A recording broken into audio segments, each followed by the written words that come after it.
Welcome to Bible Lights. Today, we re-dive into one of the most powerful and well-known passages in the entire Bible, Genesis chapter 1.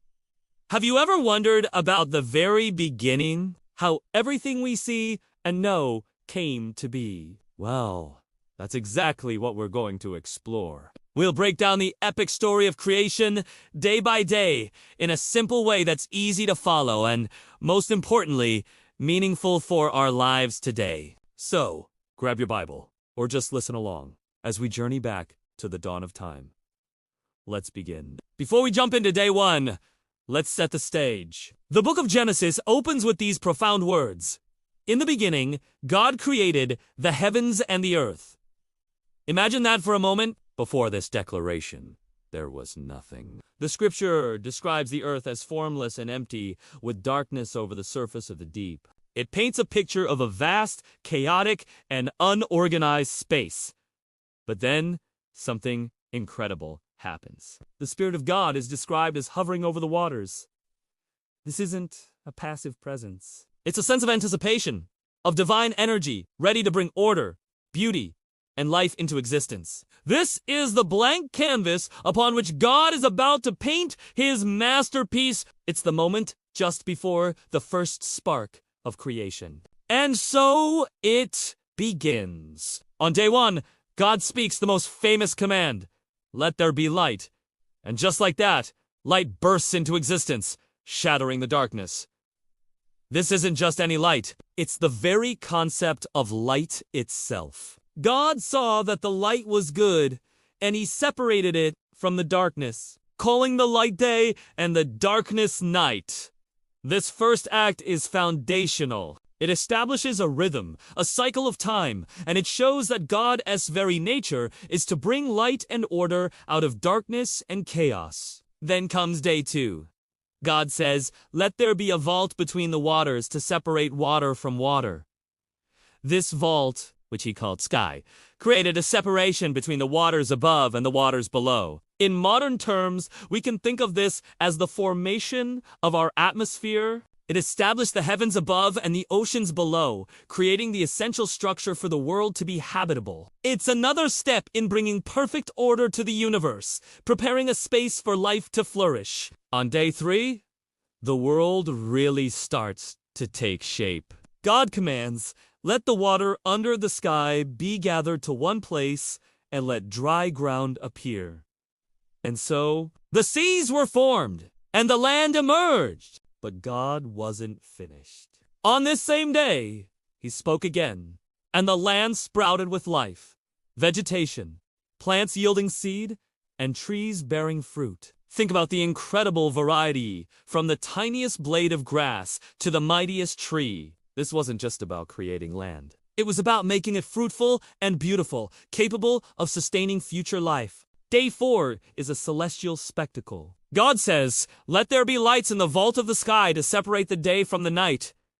He created the sun, the moon, and the stars. These weren't just for light, but also to serve as signs to mark sacred times and days and years. The sun to govern the day, the moon to govern the night. This established the cosmic clockwork of our universe, the predictable cycles that govern our seasons and our lives. It's a breathtaking display of God's power and intricate design. Now, with the stage perfectly set, day 5 sees the explosion of life in the waters and the sky. God commanded, "Let the water teem with living creatures, and let birds fly above the earth."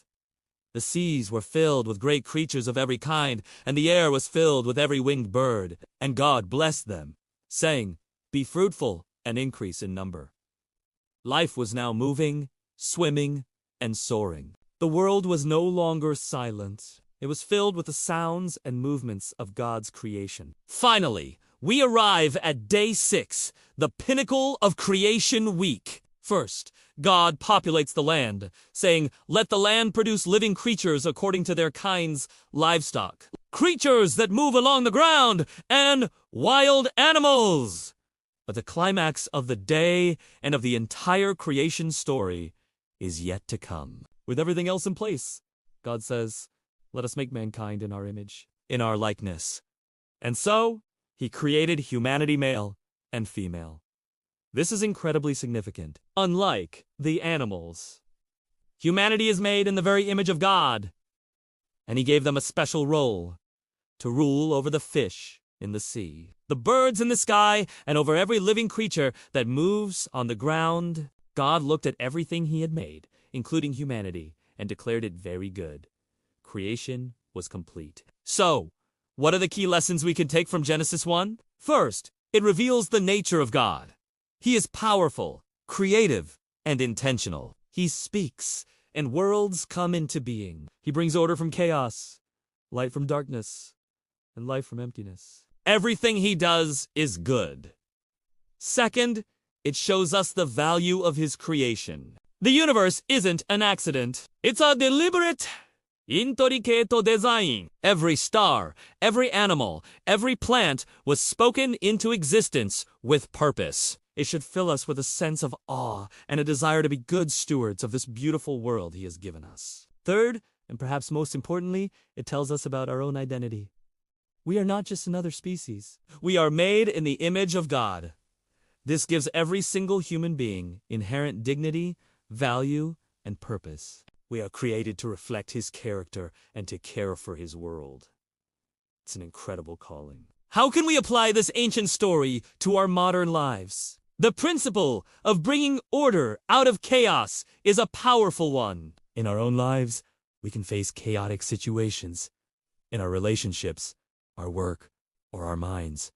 Genesis 1 shows us that our God is a God of order. We can trust him to bring clarity and peace to our confusion. When we start a new project, a new relationship, or a new season of life, we can emulate God's creative process, starting with a vision, speaking life and positivity into it, and building and remembering we are made in his image can transform how we see ourselves and others. When you look in the mirror, see someone crafted with divine purpose. When you look at others, see an image bearer of God, worthy of love and respect. This truth changes everything. And on the seventh day, God rested. Not because he was tired, but because his work was complete. He blessed the seventh day and made it holy, establishing a pattern of work and rest for us to follow. What a beautiful conclusion to a breathtaking week. Thank you so much for joining us on this journey through Genesis 1.